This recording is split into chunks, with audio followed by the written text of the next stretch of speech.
प्यारे दोस्तों नमस्ते।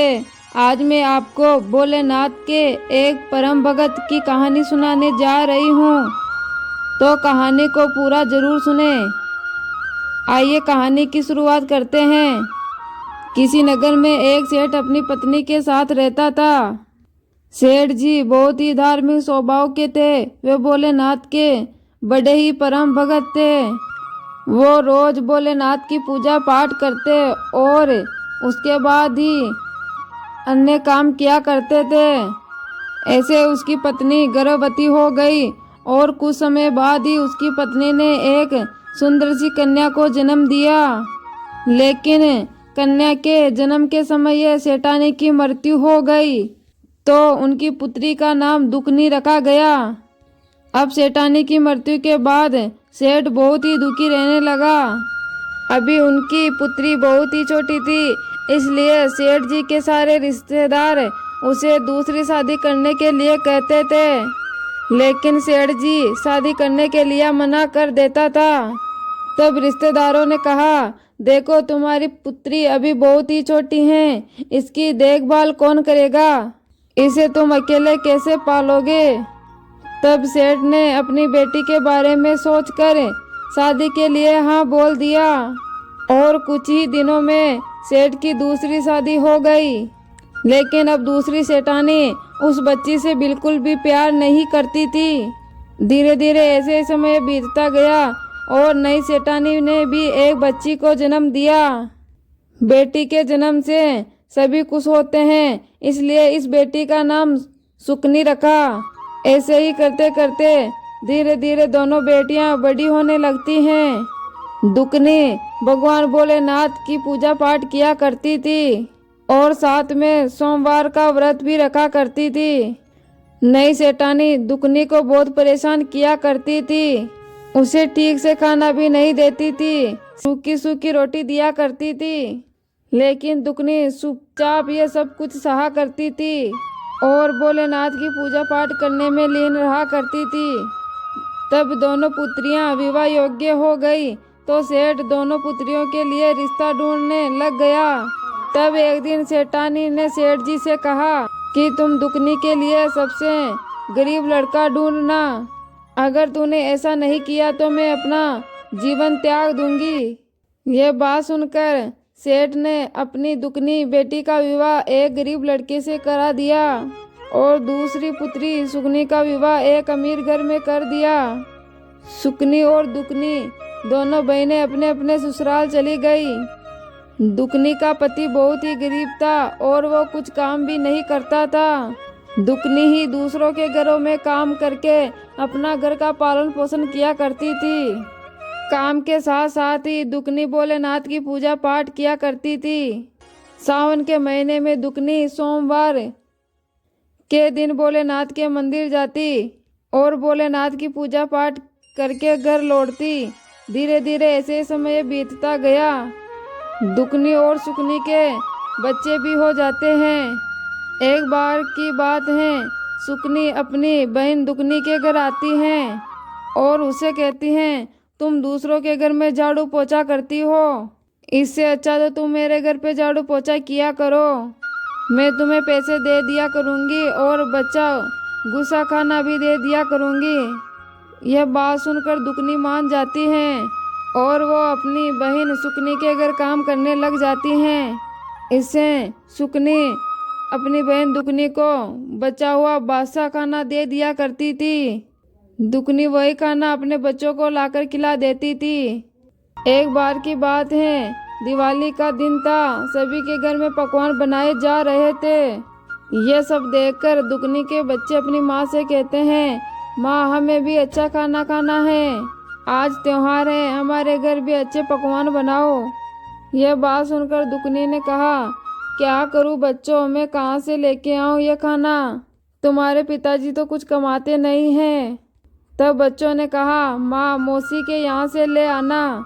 तब दुकनी अपनी बहन सुकनी के घर जाती हैं और अपनी बहन से कहती हैं, बहन आज दिवाली का त्योहार है, आज सुबह बनाया ताज़ा भोजन में से मेरे बच्चों के लिए थोड़ा खाना दे दो, मेरे बच्चे बहुत ही भूखे हैं। उनको आज अच्छा और ताज़ा खाना खाने को मिल जाए। यह बात सुनकर सुकनी ने अपनी बहन दुकनी को बहुत ही डांटा और साथ में उसकी पिटाई भी कर दी। दुकनी रोते रोते अपने घर आ जाती है। दुकनी को रोते हुए देखकर उनके बच्चे बोलते हैं, माँ क्या हुआ? तुम तो मौसी के घर यहाँ खाना लेने गई थी और तुम रो क्यों रही हो? दुकनी ने कहा, बेटा तुम्हारी मौसी ने खाना नहीं दिया और साथ में मेरी पिटाई भी की। दुकनी ने सोचा आज त्योहार है, मैं अपने बच्चों को अच्छा खाना जरूर खिलाऊंगी। यह सोचकर वह वन की तरफ जाने लगी। उसने सोचा वन से कुछ लकड़ियां तोड़कर लाऊंगी और उन्हें बेचकर अपने बच्चों को अच्छा खाना खिलाऊंगी। ऐसे ही चलते चलते जंगल में दुकनी को एक गाय मिली। गाय दर्द से बहुत ही खरा रही थी। वह बच्चों को जन्म देने वाली थी। गाय ने दुकनी से कहा, बेटी जरा मेरी मदद कर दो, मुझे बहुत दर्द हो रहा है, मेरे पेट पे हाथ फेर दो। दुकनी कहती है, ठीक है माता, मैं आपकी मदद करती हूँ। दुकनी गाय के पेट पर हाथ फेरने लगती हैं और गाय ने आसानी से बछड़े को जन्म दे देती है। फिर दुकनी आगे बढ़ जाती है। आगे चलकर दुकनी को एक नागिन मिलती है जिसके ऊपर केंचुली थी और वह उसे निकाल नहीं पा रही थी और ठीक से नागिन को कुछ दिखाई भी नहीं दे रहा था। उसने दुकनी से कहा, बेटी जरा मेरी मदद कर दो, मुझे बहुत तकलीफ हो रही है, केंचुली की वजह से मुझे कुछ दिखाई भी नहीं दे रहा है। दुकनी नागिन की मदद करती हो और नागिन आसानी से केंचुली को निकाल देती है। नागिन दुकनी को धन्यवाद करती है। फिर दुकनी वहाँ से आगे बढ़ जाती है तो आगे वन माता एक बूढ़ी औरत का वेश बनाकर वहाँ बैठी होती हैं और वो दर्द से बहुत ही करा रही थी। दुकनी को देखकर बूढ़ी माँ कहती हैं, बेटी जरा मेरी मदद कर दो, मेरे पैरों में बहुत ही दर्द हो रहा है, तुम मेरे पैर दबा दो। दुकनी कहती हैं, ठीक है माँ जी, मैं आपके पैर दबा देती हूँ। और दुकनी बूढ़ी माँ के पैर दबाने लगती हैं। फिर कुछ देर बाद दुकनी वहाँ से जाने लगती हैं तो बूढ़ी माँ कहती हैं, बेटी मेरे पास एक पोटली है, इसे तुम ले लो। दुकनी पोटली को ले लेती हैं और उस पोटली को देखती हैं तो उसमें बहुत सारा सोना चांदी था। दुकनी बोलती हैं, माँ ये तो सोना चांदी है। तो बूढ़ी माँ कहती हैं, बेटी तूने मेरी मदद की है, मैं तो अब बूढ़ी हो गई हूँ, इसका मैं क्या करूँगी, इसे तुम ही ले जाओ। और हाँ, ये एक थैला भी रखा हुआ है, इसे भी तुम अपने साथ ही ले जाओ। दुकनी देखती हैं कि दूसरे थैले में राशन की सारी सामग्री रखी हुई थी। दुकनी उनको देखकर बहुत ही खुश होती हैं और बूढ़ी माँ को धन्यवाद देकर अपने घर की तरफ लौट आती है। फिर रास्ते में उसे वही नागिन मिलती है।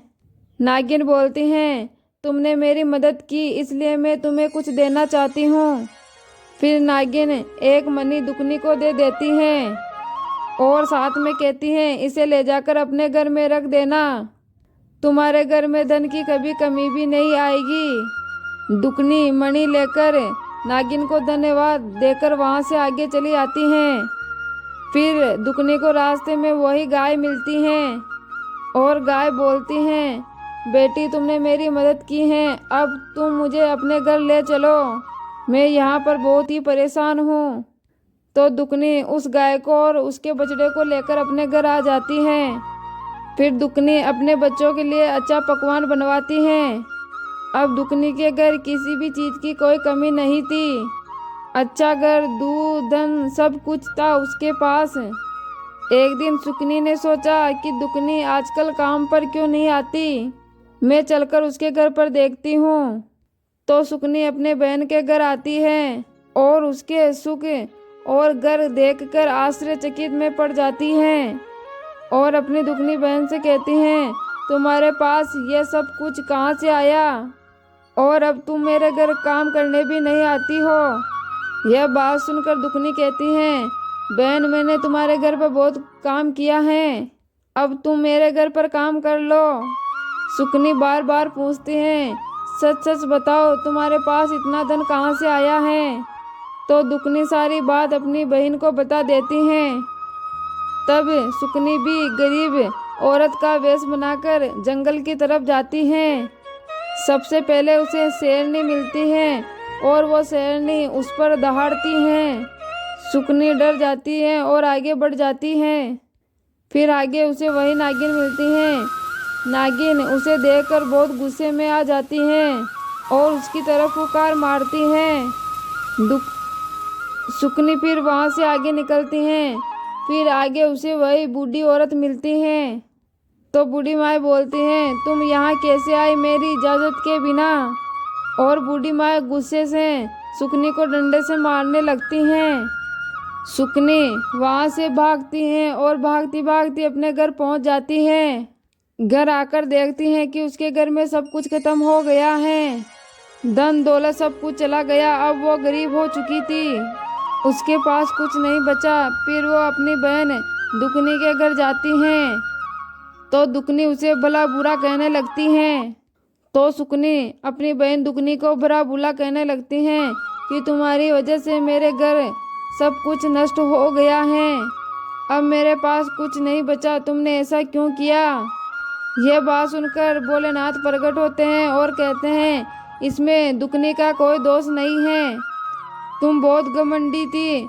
तुम धनवान होते हुए भी एक भिखारी बनकर जंगल में गई थी, इसलिए वन माता ने तुम्हारा सारा धन नष्ट कर दिया है। तुमने धन का लालच किया, इसलिए यह सब हुआ है। यह कहकर भोलेनाथ जी वहाँ से अंतर्ध्यान हो गए। अब सुकनी अपने आप पर बहुत ही पछता रही थी। तो प्रिय भगत गणों, ये थी एक सुकनी और दुकनी की कहानी। उम्मीद करती हूँ प्रिय दोस्तों आपको ये कहानी अच्छी लगी होगी। अच्छी लगी हो तो वीडियो को लाइक शेयर कमेंट और अपने YouTube चैनल को सब्सक्राइब कर देना। धन्यवाद।